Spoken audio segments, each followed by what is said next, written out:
Support for your public radio station comes from our members and from Bob Johnson Auto Group, proud supporter of Connections with Evan Dawson. Believing an informed public makes for a stronger community. BobJohnsonAutoGroup.com. From WXXI News, I'm Jasmin Singer, and this is Environmental Connections.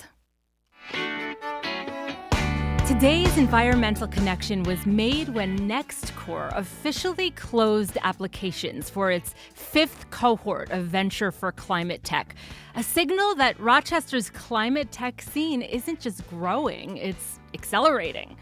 At a time when federal climate funding is under threat due to proposed budget cuts to the Department of Energy, rollbacks in clean energy tax credits, and the withdrawal of key federal agencies from climate-focused collaborations, Rochester is quietly becoming a national bright spot for clean energy innovation. As federal support for climate solutions wavers, programs like ARPA-E are seeing reduced grant pipelines, while agencies like the National Oceanic and Atmospheric Administration, you might know it as NOAA, face cuts that could limit research and early warning systems for climate events. And yet, amid all this uncertainty, Rochester is doubling down, leveraging local resources and private sector investment and state-level support to build something rare: momentum. From startups working on biodegradable packaging to job training programs preparing workers for green careers, a web of programs right here in Western New York is helping to turn ideas into impact. But with that momentum, obviously comes those big questions. Can we scale fast enough to matter? Are these innovations actually reaching the communities that need them most? And what happens to all this progress if the national political winds keep shifting? Today, we're talking about how innovation intersects with climate resilience and whether Rochester is ready to lead. Joining me in the studio today are Jack Barron, the Managing Director of Venture for ClimateTech at NextCorps, Dr. Chris Thomas, the CEO of RETRN Bioworks, and Mike Riedlinger, the Managing Director of Technology Commercialization at NextCorps. Welcome to Environmental Connections, you guys. Thank you, Jasmin. Thank you so much for being here. This is a big topic, and it's one I'm looking forward to diving into, but I'm also a little bit intimidated. So hopefully you'll be able to guide us through some of these concepts that I think not everyone wraps their head around when they're thinking about environmental issues. So Jack, let's start defining some of the players. For listeners who may not know, what is NextCorps and how does it fit into the climate tech ecosystem in Rochester? Great question, Jasmin. NextCorps is basically an incubator and accelerator. Let me tell you our mission. We're helping innovative tech companies launch and grow. And that's both locally here in Rochester and now really on the global stage. So we've got 6 different programs at NextCorps housed right in the center of downtown Rochester, corner of Main and Clinton in the Sibley building. We take up 2/3 of the 6th floor of the Sibley building right now with labs and office space, and where really people convene, where early stage companies, both local and software and manufacturing, come together and now on the stage with virtual programs like Venture for ClimateTech, the Luminate program, Scale for ClimateTech, and the Manufacturing Accelerator. We'll talk about all of those because it's kind of confusing, but we're all doing the same thing, helping these early stage companies launch and grow. Well, thank you for validating my confusion, but I would love it, and we will dig into some of those issues a bit more, but can you explain how Venture for ClimateTech works, like from 1,000 feet high, and how it's different from more traditional startup accelerators? Sure. So we're funded entirely by NYSERDA, which is the New York State Energy Research Development Authority. And that is all of us as electric ratepayers in New York State, whether we're residential or commercial, all the corporations that have been paying on our electric bills for years. A little fee line at the bottom of your electric bill says NYSERDA. So NYSERDA is funded by the ratepayers, so all of those who pay electric bills. NYSERDA has been very progressive over the years of focusing on not just electricity and reducing everyone's electric bill, but also really on being progressive in terms of research as it pertains to all aspects of energy and climate. So what is Venture for ClimateTech? We're a global accelerator. What's an accelerator? We basically provide mentoring and coaching, and we help early stage companies across the energy spectrum. Think solar, think wind, think biomaterials, geothermal, even fusion, across the whole spectrum of energy and climate. We help these early stage CEOs and their teams get to their first customers and their first investors. So a lot of our responsibility is in networking, and the mentoring that we do, we help teach them how to build a pitch deck, how to build a data room, how to build their basic financials, how to run their companies, even from key results and objectives, key results, and key performance indicators, things that experienced entrepreneurs know. But a ton of it, Jasmin, is networking. And so we connect with retired executives. Columbia University is involved through NYSERDA with their climate expertise network. All these retired executives who just spend their time paying it forward, helping these early stage companies, giving of their time to help these people get to the next level. Because being an entrepreneur, as Chris will tell us in a minute, is hugely challenging. Yeah. Well, I have many more questions, and we will also get to you in a moment, Chris, but I want to turn to Mike, because Mike, your work focuses on technology commercialization and scaling climate hardware. So what are the biggest gaps that you see between great ideas and market-ready products? Because everyone has an idea, right? Well, so that is a big part of the role, is to take things from essentially a laboratory, or maybe it's a workbench that individual entrepreneurs might have at home, and get it into the market. So it usually means that you need to make something that other people can buy. We want people to buy things at scale, meaning through commercial markets for many of the products that relate to climate that I work with. The idea is get these things on the market that reduce the emissions of greenhouse gases that contribute to climate change, but do it in enough volume that it really will make a difference. So the key is a lot of research. While it could be helpful to others, it's only usable when it gets in the hands of consumers. So many of the programs that I work on relate to how do we get that invention into something that people now use in their everyday lives. And we're at a point where we need thousands of different things that will help in that fight against climate change. We need to teach many people, here's the things that you need to do in order to make best use of manufacturing resources that we have here in our region. Well, I'm curious because you've said that founders don't, quote, speak manufacturing. So can you break that down a little bit and explain how your team helps to bridge that gap? So many sort of inventors will make their invention. They do things more as a craftsman, like an artist would be doing a work of art. And they make some assumptions that other people, when they see this, will understand how to replicate it and make more of them. Well, for a manufacturer, there's process. You want the first unit that comes off the line to be pretty much identical to the 1,000th unit that comes off the same line. And you want them to function all the same way when they're being used by the people that need to use them. So there is a whole practice and process and even a language that goes into how do we take these things that we've invented and made in our workshops, but be able to produce them in quantity, with quality, and at a price that makes it work in the marketplace. So those are the things that we teach in our programs, the Manufacturing Accelerator and also in Scale for ClimateTech. Okay, I want to continue sort of laying out the groundwork here a little bit. So, Jack, you've also got Scale for ClimateTech. So what is that, and how does it complement Mike's work? And why is this prototype to production phase so critical? So we're really, we're venture. So I'm Venture for ClimateTech. Mike's Scale for ClimateTech. Got it. Thank you. Apologies. Sure. No worries. So, but it's a great question because venture tend to be the earlier stage companies. There's something that has been used for years called technology readiness level, TRL. So, and it's a scale of 1 to 10 or arguably 0 to 10. But a 10 being you really have products out in the market, people are buying them, you're doing well as a commercial enterprise. We tend to be at technology readiness level 3 through 7. Mike in the scale program pick them up typically at about 6, 7 and beyond and help them scale all the way up. As Mike said, getting from that first unit to the 1,000th unit or maybe even the millionth unit as they figure out how to get more product into market. And there are so many challenges associated with that. So we go all the way kind of from the idea stage at the earliest stage, not just out of universities, which is a lot of what we do, but also even just private inventors who then come to market. We help them at the earliest stage and kind of get them ready for Mike at scale.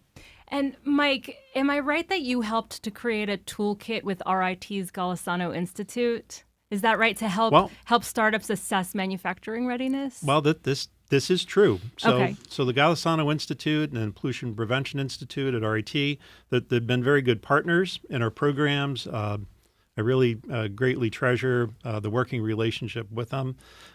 Tools that we've created help entrepreneurs assess where they're at in their progress. So it gives them a good guidepost. Where are they at, and now what is the road ahead? What are the next steps that they need to take? So that's the importance of these tools that we've developed. Okay, well, talking about the importance of the tools, I do want to turn to you now, Chris. So tell us about RETRN Bioworks. What problem are you solving? RETRN is tackling global plastic pollution. That is our number one mission. It's why I get out of bed every day. And we're doing this by developing new, sustainable materials. And these materials will go into our packaging and replace toxic plastics that are in there with something that's recyclable, biodegradable, and most importantly, non-toxic. Okay. Well, that's a lot.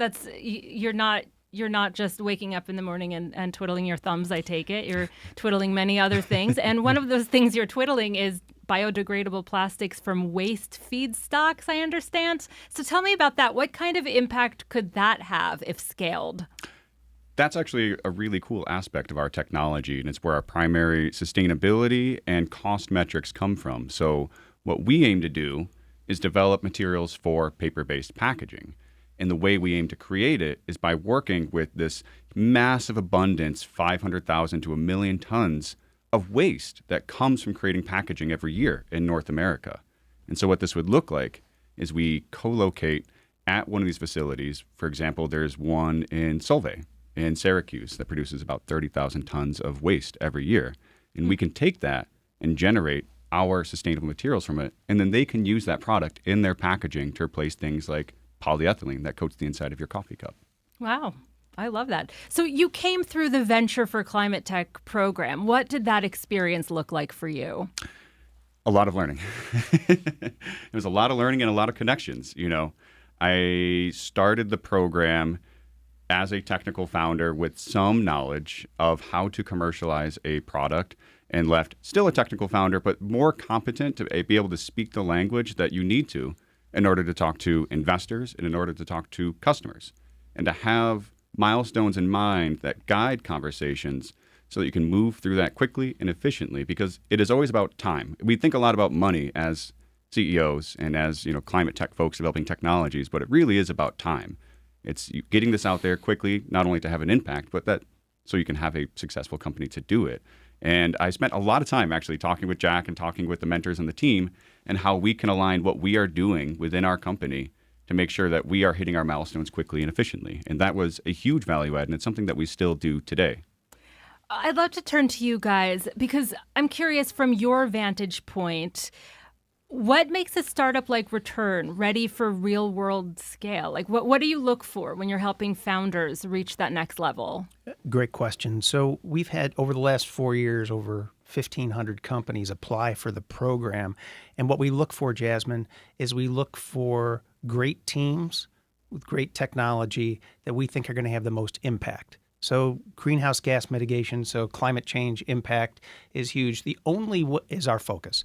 The only way you can have impact is if you have great team and great technology. And a great team means really sharp people with the right kind of passion who are also coachable. Because if someone's arrogant and then they don't want to listen to help, they're not going to really benefit from your program at all. And so we have to assess that as we get through. This year it was 311 companies applied for 20 spots. And we closed applications. We went through boot camp this week. We make the final decision on the final. We had 43 companies in boot camp. This week, we have the final 20 that we'll be deciding with NYSERDA and our advisory board. There's going to be a pitch competition, a mini one that happens in 2 weeks or a week and a half. And they actually pitch to our board, who are predominantly venture capitalists, people with long experience in this space, as well as the NYSERDA folks. But people all the way up, including folks from Bill Gates' Breakthrough Energy Ventures, are on our advisory board. So they'll actually assess, okay, which of these companies has the right combination of skills, really cool technology, passion, and coachability to get into the program. And then we have the coolest jobs in the world because we get to basically help folks like Chris and his team get to the next level, which is a very elevating experience day to day. So like a little Shark Tank, basically, is what you're planning. Yes, Shark Tank with a lot of mentoring time. Each team puts in roughly maybe 10, 12 hours a week with us. So a lot of time in curriculum and courseware and mentoring and networking. Okay, and that's Jack Barron, for those of you just tuning in, the Managing Director of Venture for ClimateTech. Jack, one of the more quietly powerful programs NextCorps runs is the Clean Jobs Collaborative. So why was it launched, and how does it fit into the broader climate tech push? Jasmin, I'm going to toss the ball over to Mike because really that all reports up into Mike. And now NextCorps can be a little bit confusing because we got these 6 programs. I think 3 of them are Mike's. Go ahead, Mike. Well, thank you, Jack. So the sort of the concept behind this, and we did receive funding through the Department of Energy to do this. So it happens that Rochester, New York is just a great location for manufacturing capacity because there's a history of manufacturers that are here with skilled workforce, with a lot of resources that are available, and more importantly, the majority of the energy, of electrical energy that comes into Rochester actually comes from sources that do not emit greenhouse gases. And it's something that I think too few people are really aware of. But Rochester is really a very unique place for manufacturing things that can be climate friendly from the start. Why? Tell me more about that. I mean, you're just starting to touch on it, but I'm fascinated by this. I mean, our regular listeners know that I came here because of climate. I moved here from Los Angeles because of climate, and certainly Western New York has a big reputation, or at least it's starting to, as a bit of a climate haven. So why is Rochester uniquely situated? So relative to electrical power that's used to manufacture, to make things, so a lot of our power comes from hydroelectric sources or from nuclear sources, which do not emit greenhouse gases, unlike gas-fired generators that are used. In fact, downstate New York City area, almost 98% of the energy, the electrical energy that they use, comes from either gas-fired or oil-fired plants. So upstate is really the place to manufacture things that from the beginning do not embody as much carbon as things that are made in many other locales. So it ends up being very good from that aspect. The other is it's a great location relative to shipping and receiving materials from other places. So things like access right on the Great Lakes, the amount of rail service that's available, even the interstate highway for that matter is points for materials to move. So it's really a very good location. Historically has been a great location for manufacturing. The other, because I just love the history of Rochester, Rochester became a manufacturing center in the 1790s because of the Genesee Falls. And so here's this immense source of natural energy that was used that powered many of the very early manufacturing sites that are here in our city. So I think everyone in Rochester should know about it and be very proud of where we stand relative to energy sources that traditionally have been used that are not greenhouse gas emitting. Now, yeah, go ahead. I'd love to get to that workforce question because the situation is, well, there are many locations in our city that now can be used, can be reused for new jobs and new manufacturing. So the concept is, let's use the facilities and resource to bring products into the marketplace that also help reduce greenhouse gas. And to do that, there's going to be some workforce that needs to be recruited. that needs to be trained. There's going to be facilities that need to be updated so that they're available and accessible for manufacturing.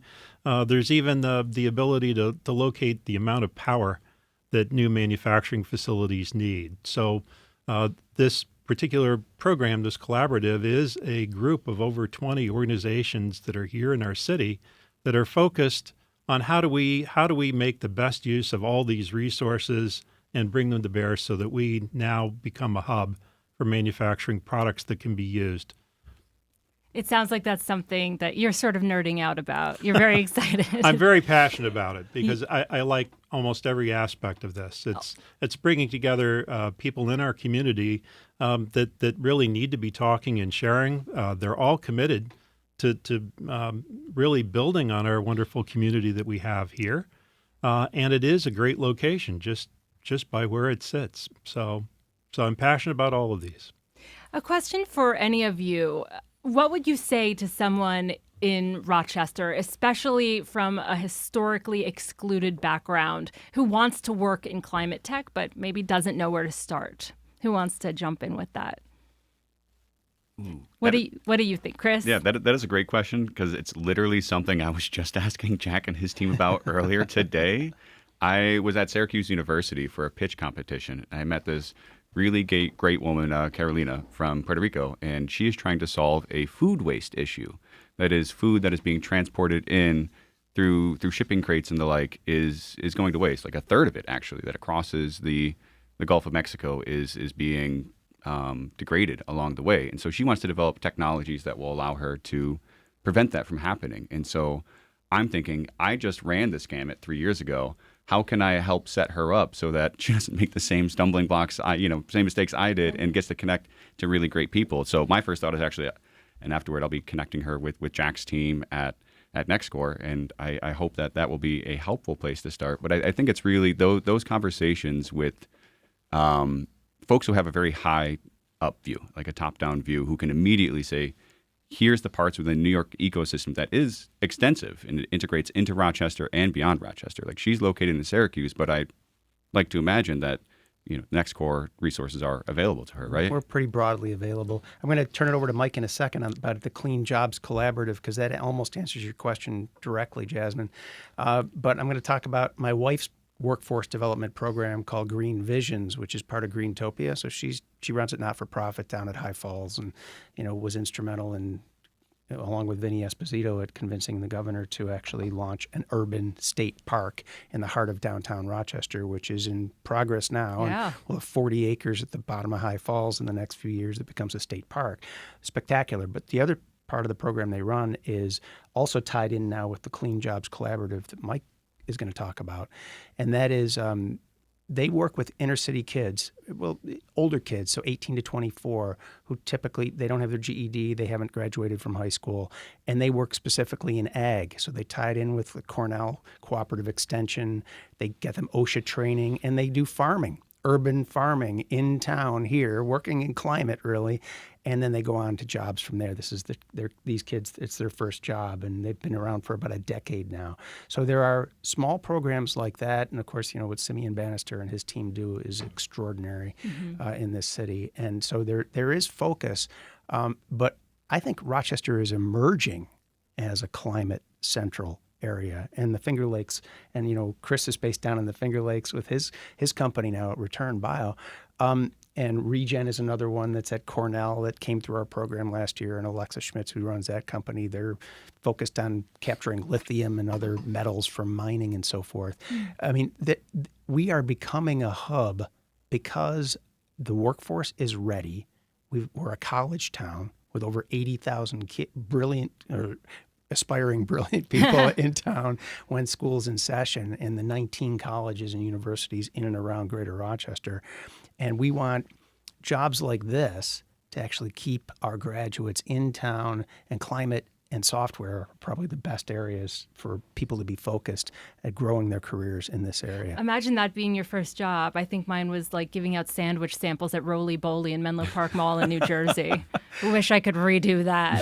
Tell us about the Clean Jobs Initiative. Sure. So it happens that there are many different internships, there are apprenticeships that are available They're businesses that are in downtown Rochester or easily accessible in all the neighborhoods that surround downtown Rochester. We do have organizations like Action for a Better Community that are part of the group, MCC that offers many training programs, and there are scholarships, there are work programs that are tied to both getting income along with getting education and training. So this is the purpose for bringing this together so that companies now have new resources for acquiring and training a skilled workforce for manufacturing in the city. So these are good paying jobs. There usually is some training involved, but we have programs to provide that.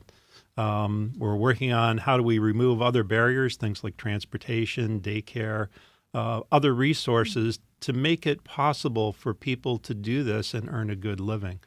So this is our goal from the Clean Jobs Collaborative. Yes, Chris. I was just thinking back, sorry, No, about please. the... I want to hear from you. You're on the ground doing all of this work.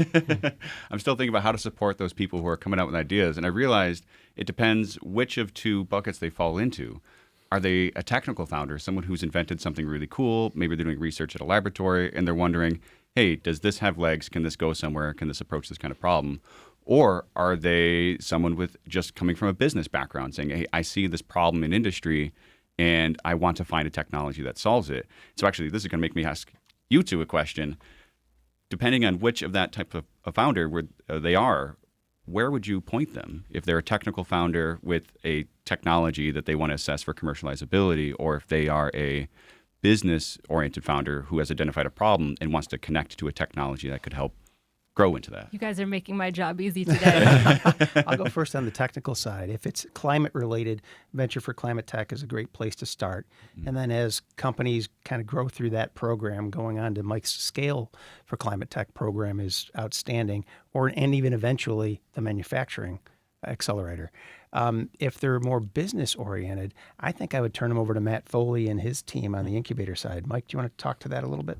Sure. So for our incubators, so it is set up so that any type of business that's tech-oriented that's here in the Rochester area can come into our incubator that's in the Sibley Square, in the 6th floor of Sibley Square, excuse me, and be able to take access of the entrepreneurs and residents that are there. There are many resources where you have connections into the community for others to network with and work with. So that's a good place if you're here in Rochester.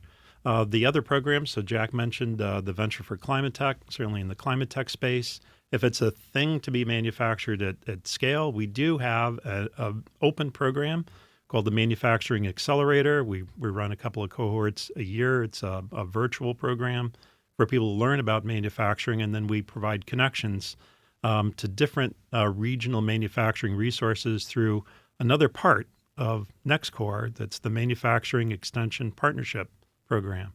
So we work with many manufacturers that have 500 employees or less throughout the 9-county region in New York. We're part of a national program, so we can also make connections for others in other states in the country to connect with their MEP offices wherever they are. So in any case, it's a matter of literally contacting us at NextCorps. We can have a conversation and find out really what is the best fit. That's pretty cool. So, Chris, I have one question for you, and then we're going to take a short break. How are you thinking about growing your workforce locally as RETRN grows? I am from Syracuse. I am deeply aware of our Central New York kind of Rust Belt status, and I want to have that positive impact. So for me, I am always looking, how can I grow my team from my community? And I constantly tap that. It means I'm hitting up my friends all the time saying, hey, you have the right skill set. Do you want to come work with my company? And that's actually a win-win for me because I get to have that connection to the local economy. But at the same time, it is the best people for the job because it's not just a technical fit. It's also a culture fit. And if someone's my friend, I know they probably have the culture fit. And if I can talk to them and figure out they have the technical fit too, that's great. And it has worked out very, very well. And I gotta throw it to Jack for that because the Venture for ClimateTech program really accelerated our business progress, allowed us to get investment from some places outside the U.S. And we did just make our 6th hire, actually, into the Finger Lakes region. Wow. Well, congratulations. So Thank if you. someone wants to work for RETRN Bioworks, become friends with Chris Thomas is basically That's what you're saying. basically it. Okay. Well, listen, we're going to take a really quick break, but when we come back, we're going to talk a little bit more about the role of New York State and what happens when federal support falters and whether Rochester is ready to lead on climate tech. So stay with us. There's more Environmental Connections after this. If you're just tuning in, I'm Jasmin Singer, and this is Environmental Connections.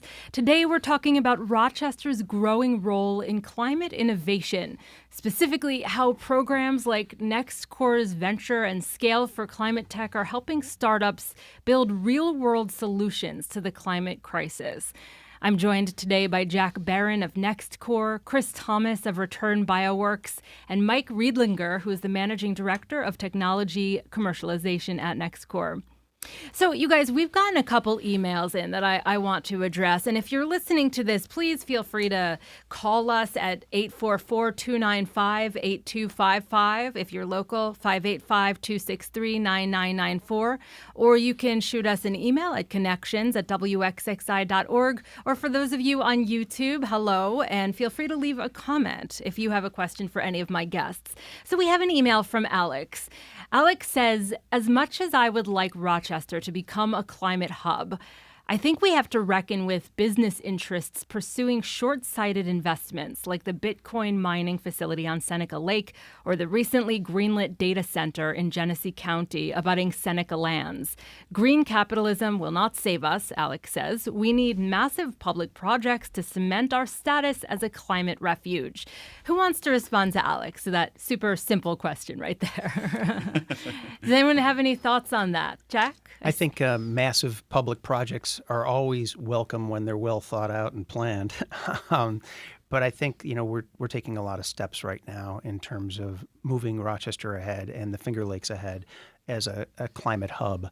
So I disagree with Alex on a couple of points. One is, especially with these early stage companies, they tend to come out of universities, a lot of them, like Cornell or MIT or Stanford, and they tend to be brilliant inventors who have small companies and are building things like in the solar realm. Let me give you one example out of Carnegie Mellon, down in Pittsburgh. So a team that came through last year's cohort, they invented a new methodology for continuously making solar cells, which is currently almost all solar panels and solar cells come out of China. Mm-hmm. And I think like 96%. And that's using a process that's about 40 years old.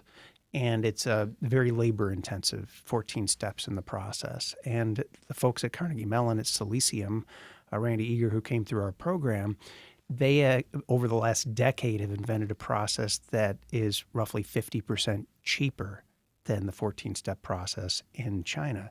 So even though when you think about some of the chaos going on at the federal level right now and the uncertainty around funding, some of it actually has some potential to help us, because as we think about domestic manufacturing and we think about things like Silicium coming out of Carnegie Mellon and potentially building plants in the U.S. to make solar cells, that's real. That actually can work. And bizarre as it may sound, a lot of the technologies like RETRN Bio, like Chris's RETRN Bio, and many of the others that we're working with, these folks are really getting ready for prime time, which is how they're getting investment dollars from private investment, not just non-dilutive capital from the government. But these folks are actually moving toward real product with innovations that if we listed them all, they would simply shock you in solar, in wind, in geothermal, in biomaterials like Chris's world. That's fascinating. I want to talk a little bit more about the bigger policy picture. New York has made some huge bets on clean energy. How has that benefited startups in Rochester? Who wants to take that one? Yeah, you guys have smoke coming out of your ears. Yeah. Mike, why don't you take it? Well, so there are many companies that have gone through the Scale for ClimateTech program statewide. And by the way, we do partner with a group called Second Muse in the New York City area as well. So we share many resources across the state. And I am very appreciative of all the funding that is available and all the support that is available through our state government and other organizations here. For Rochester, there are companies that have been founded here or growing here. You know, the one that comes to mind very quickly is called Wex Energy. So Wex actually a former Kodak scientist that put together thinking, how do we provide an additional layer of insulation to windows, conventional windows, but not make it a big hassle and a big cost to do this. So there's numbers of different things that he had put to work. So there's coatings on materials, there's ways to affix them, there's process for measurement. So he's gone through the program and now can sort of create a product that's mass customization. So for each and every window that you'd like to get an additional layer of insulation for at a pretty reasonable cost, he has a process and a product that's now available to use it. Has done some projects in our program, pilot scale, for dormitories, for State University of New York dormitories. So this is these are real things that are available now that are making a difference right here in Rochester. See, where was that 3 years ago when I got triple pane windows? That's Exactly. my big question. And you're exactly the kind of customer he's looking for. Well, hopefully not, because hopefully mine will last. Yeah, if I might add to that, like, so state resources, state programs that are helping grow startups, right? Yes. Yeah. Okay. So just an interesting one that I figured I wanted to throw in there, and this is, of course, also related to how I started. This is what I'm learning, is that it's not just incubators and accelerators. There's also long-standing entities which people might not associate with commercialization, like the DEC, Department of Environmental Conservation. And so they will sponsor research like they do right now through this program called the Center for Sustainable Materials Management, which develops sustainable technologies for commercializable uses. So what do shifts in federal and state policy mean for companies like yours, Chris? It is hugely impactful. How? It's hugely impactful. I mean, for us, we grew a lot because of collaboration with the federal government, with agencies like the National Science Foundation, like the USDA, and that uncertainty has affected future projects and current projects. With current projects, I mean, January 7th, I went to go write paychecks to my employees, and the bank accounts are frozen. They're gone. Like, that was just a huge staggering blow to morale. And it's like, okay, this is how we're getting started into the year. Well, thankfully, they're all your friends. So, yeah, exactly. Wow. It's not just that, though. I mean, it's, when I go to work with my collaborators, and so these are dedicated scientists at the NSF, at the USDA, et cetera, they are dealing with so much uncertainty in their jobs. It is, of course, impacting their ability to focus on their work. And then you look ahead, so this STTR, SBIR program is the classic way deep tech startups get started and supported in the U.S. It's a great program. And those are being stopped. They're being stalled. They're being completely modified, subject to a bunch of regulations about word choice, et cetera. And so it means that we can't really look at federal funding as a sustainable and stable option. And thank God there's so many great state programs. And so I think in the future, those will be shining more brightly. But it also affects investment. It causes investors to be kind of pulling back and being more cautious in the space, especially U.S.-based investors. I mean, our lead is from Canada, if that helps color in the picture. And then our industry, right? So we, at least in our space, are generating materials for a commodity marketplace. And in order for companies to make investments into commodity market, for them to think long-term, like that caller Alex was talking about, they need a strong economy, and these types of investments from the federal government help contribute to that. And so with everything kind of pulling back, that affects their ability to put money towards sustainable green development in new technologies and materials. But it is a global market. So the U.S. might be pulling back, but that just means other countries and other areas are kind of stepping in to fill in the void. That's a really good point, that we're really global. So Venture for ClimateTech, based at NextCorps, and Scale for ClimateTech, these are global programs. So there's oftentimes uncertainty at the federal government level in terms of grant funding. So as it's called in our industry, non-dilutive cash. So non-dilutive funding. But New York State in particular, historically and right now, and California and arguably Massachusetts, are the leaders in the nation in terms of funding directly for early stage investment. We took a look back. There are 58 companies in our portfolio right now at Venture for ClimateTech that have graduated from the program. We took a look at their funding over time. What percentage has been federal? So 21%, just 21% has been federal funding. Now, it's still a lot, and uncertain times are not welcome. But, the fact that we're global in reach, have global investor access, global networks, helps tremendously as we help these companies scale. Now, we're going to have to be more focused for the next few years, for sure, because of some of the uncertainty that we're seeing at the federal level. Right. Were you going to jump in with that? Please do. I just wanted to build on the fact that really the funding that we've gotten both from the state as well as the federal government, this ends up being catalytic for other investments. So in the Scale for Climate Tech program as an example, and we do get companies that are further along. They've had to have built a prototype. They know that there's customers and a market for what they're building. So it's a little bit different, but the money that we get is returned almost 50 to 1 in other funding. So for each dollar that is supporting things from either the state or the federal government in our program, there's about another $50 that comes in from other investors or other sources to support that company.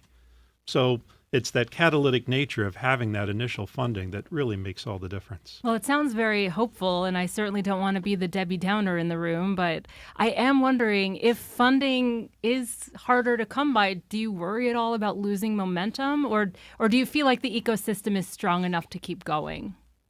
So adaptability, I guess, is the word that comes to mind. So, I'm driven to keep things going. I want to figure that out. So my plan is we're going to be adaptable. We'll figure out what it takes to keep things going and maintain that momentum. But I will say it will be a challenge.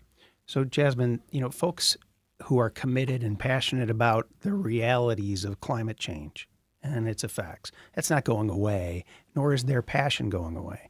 So there are a lot of people that really care deeply about this. If anything, if you look at it a little bit glass half full, it's a really good reason to energize around that and focus around that. Now, we've got some global resources to pull in, but to say we're not concerned about federal funding would be naive and silly. We are, partly because federal funding does a couple of really good things. In the startup world, people talk a lot about the valleys of death that these companies face. One fairly early one is that at that research early stage, when like Chris is just building a team, he's got 6 people, going from 1 person to 6 people, super challenging because you have to be able to raise funding to pay salaries and put bread on the table, right? But going from there to 20 people, 30 people, 60 people, 600 people, also hugely challenging. But by the time you get past, you're actually producing product and commercializing, you've got revenue coming in and you get to break even as quickly as you can so that, in fact, you move your company from the red into the black and you can attract more investment money that's private investment money. So that's why we're all nervous about this earliest stage and the federal level. It's going to require states to double down. Going back to Alex, the earlier emailer, yes. I agree with Alex. This is a great time for New York State, for folks like the wonderful Vinny Esposito and Laura Fox locally who run economic Empire State Development for New York State, for the governor to double down in New York State from a funding standpoint, because we've got very enormous goals on the climate side that the governor is fully supportive of. We're going to have to actually refocus and double down and go for some of these huge investment programs to support these early stage businesses. So talking about that resilience and that temerity to push through, we talked about some people who are affected directly, some who may be pulling back, but industry, actually, the champions within industry are the ones who are saying 4 years is a very short time considering the types of investments they make. And so those folks who are trying to develop sustainable technologies at the global multi-billion-dollar scale, they still want those. They still want to make those changes happen. And so at least that pull has not been affected at all. It's just how we're getting there. So that was Chris Thomas, CEO of RETRN Bioworks. Chris, big picture. If RETRN is successful, really successful, what does that future look like? You could compost your coffee cup, or you could compost your takeout container in your home compost, and it'll turn into soil that you can use to grow something that will make food for you again. And then the thing that I'm looking at is that we are no longer growing the amount of microplastics that are in our ocean, that are in our soil. And future generations won't have an abundance of microplastics within their bodies. That's the big picture thing that I'm looking at from a public health and environmental standpoint.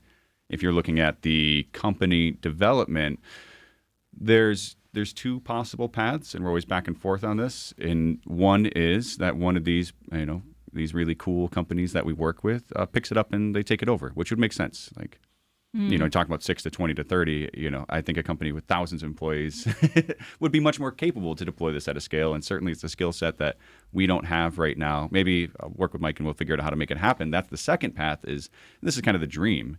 And thankfully my Canadian investor shares that dream. He's like, hey, wouldn't it be cool if you built a facility to do that in New York and RETRN owned it and grew it there? And then now we're talking about that real long-term investment and that real long-term job growth. It's much more challenging to do.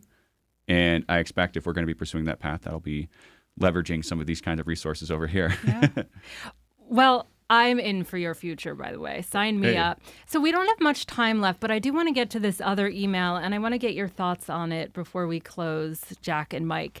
So we have an email from CY. CY says, is the organization only focused on manufacturing and the production of more things, even if it's made from recycled material? Does any aspect of the startup organization focus on helping people make better use or reuse or repurposing of products that are already out there, but at the end of their intended life cycle, or around redistributing resources to those in need or can better make use of them to reduce consumer waste? We'll focus on two areas there. I'll let Mike talk about his work with Golisano and Remade because there's a lot of focus on that. But just stepping back to CY's first part of their question, we also have this really strong services component. So Matt Foley runs the incubator at NextCorps, and a lot of it is software-based. So he just had a program called Embark, which it's a no-code focused program where they had 70 local Rochesterians go through, and they launched 10 companies from that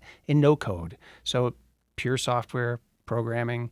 And Matt's got roughly 80 companies right now, a little less than 80 companies downtown that are based there in Rochester, that are Rochester companies that are launching. So a lot of services orientation. But I'll let Mike talk about Remade and reuse. So much of my work focuses on manufacturing, but the other part of this is one of the tenets is don't make things that people aren't going to use and really use for their useful life. So this is part of what we do inside of our program. An element inside the manufacturing accelerator program is on sustainable manufacturing practices, which includes what happens to things at the end of their life. And it happens that there is a national center at RET called the Remade Institute, and its purpose is to help support manufacturers and repurposing all the elements inside of the things that they make. So this is a key part of it. It's part of your whole ethos. That's correct. Yeah. So just as we start to close up, what would success look like for NextCorps and Rochester's climate tech community in, say, 2030? Wow, great question. So we are expanding. So we have 2/3 of the 6th floor at Sibley downtown. We're going to have another 27,000 square feet next year. So we'll be overlooking Main Street and East Avenue and Parcel 5 from the 6th floor. More room for more entrepreneurs, more startups, a bit more lab space actually as we proceed. We've got lab space there now. Come visit us. Go to NextCorps, which has an S on the end. So it's nextcorps.org. A lot of that information is on our website. If you want to get involved, want to come down and tour, we're a really friendly bunch. And so we'd love to show you around and help you understand a little bit more about the ecosystem, all that we do to help launch new companies. We haven't even mentioned Illuminate, kind of our flagship program. Dr. Sujatha Ramanujan, she is brilliant, and that is been in existence for 8 years now. So she has roughly 80 companies that are in her portfolio: optics, photonics, and imaging a global program recognized by the National Science Foundation as a leading accelerator, or arguably the leading accelerator in optics in the world. And that's based here at NextCorps, also right downtown. Amazing. And that's Jack Barron. So, Mike, I'm going to turn to you to close us out here. For someone listening right now, maybe a student or someone looking for a second career, what's one practical step they could take to explore working in climate innovation? Well, there's a few, and the other is I do want to call out just the community that we're in. So there's many different organizations that are all very supportive of things that are in the what I would call the climate tech space.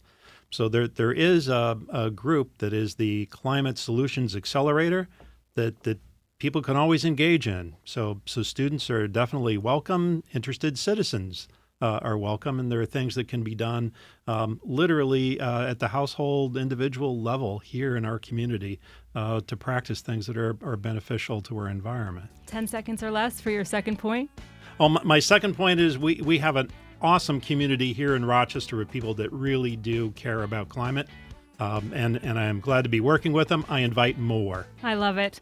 Well, that's all for Environmental Connections for this hour. My huge thanks to Jack Barron, Mike Riedlinger, and Chris Thomas.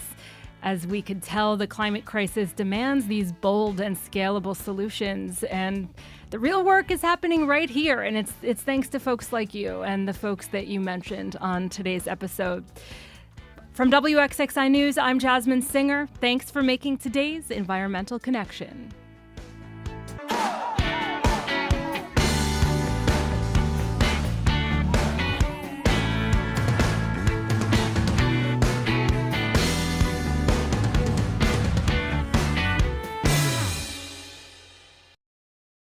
This program is a production of WXXI Public Radio.